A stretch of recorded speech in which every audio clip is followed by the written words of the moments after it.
Hello hi friends, అందరికీ నమస్కారం. ఈరోజైతే మనము గణపతి బొప్ప మోరియా గణపతి యొక్క నిమజ్జనం అనేది విధానం అనేది ఏ విధంగా చేసుకోవాలి, అలాగే సమయం అంటూ కూడా ఉంటుందా నిమజ్జనం చేసుకోవడానికి, అలాగే ఏ ఏ నియమాలు అంటూ పాటించాలి, అలాగే ఏ మంత్రాలు చదువుకోవాలి అనేది ఈ వీడియోలో తెలుసుకుందాం.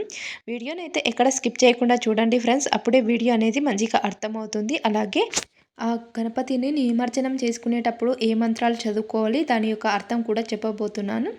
ముందుగా అయితే వీడియోలోకి వెళ్ళిపోతే, గణపతి యొక్క నిమజ్జనం ఏ రోజుల్లో చేసుకోవాలి అంటే 1, 3, 5, 7, 9, 11 ఇలా ఈ రోజుల్లో అయితే మనం నిమజ్జనం అయితే చేసేసుకోవచ్చు ఫ్రెండ్స్.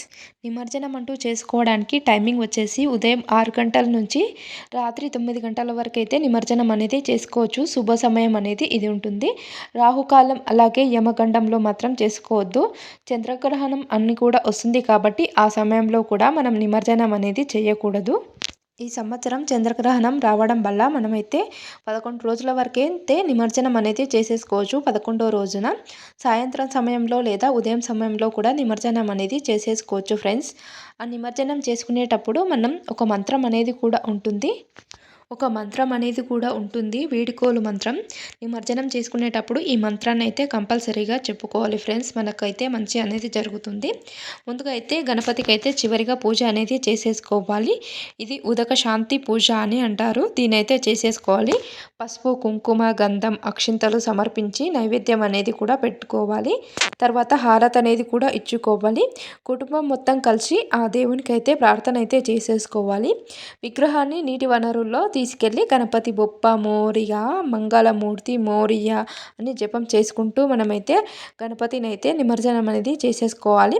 పర్యావరణానికి మాత్రం హాని చేయకుండా మనమైతే గణపతిని నిమజ్జనం అంటూ చేసేసుకోవాలి. మంత్రం వచ్చేసి కింద ఇచ్చిన ఈ మంత్రాన్ని అయితే జపం చేసుకోండి ఫ్రెండ్స్.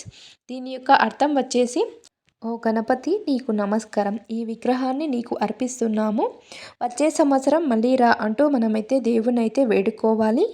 గణపతి విగ్రహాన్ని గంగా జలంలో అయితే ఇలా నిమజ్జనం చేసుకునేటప్పుడు ఈ విధంగా మంత్రాలు అయితే చదువుకోండి ఫ్రెండ్స్. మనం ఇంట్లో కూడా కొంతమంది చేసుకుంటారు కదా నిమజ్జనం అనేది. ఒక పెద్ద ట్రబ్బులో లేదా బకెట్లో అయినా నిమజ్జనం అనేది చేసేసుకోవచ్చు. ఆ నీటిని అయితే మనం మొక్కలకైతే పోసుకోవాలి. నిమజ్జన మంత్రాల్లో ఈ ఒక్కటైన ధ్యాన మంత్రం కూడా మనం మంత్రం అనేది జపం చేసుకోవాలి. అలాగే మోక్ష మంత్రం కూడా మనం జపం చేసుకోవాలి. వీడుకోలు మంత్రం కూడా మనం జపం అనేది చేసేసుకోవాలి. తర్వాత గణేశుని విగ్రహం అయితే మనం నిమజ్జనం చేసుకున్న తర్వాత చేతులు కడుక్కొని ఇంటికి వచ్చి కూడా ఒక చిన్న పూజ అయితే చేసేసుకోవాలి.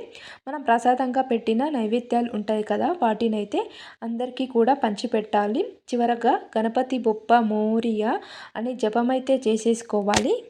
ఆ గణపతిని మనం నిమజ్జనం చేసుకునేటప్పుడు క్షమాపణ మంత్రం కూడా చదువుకోవాలి.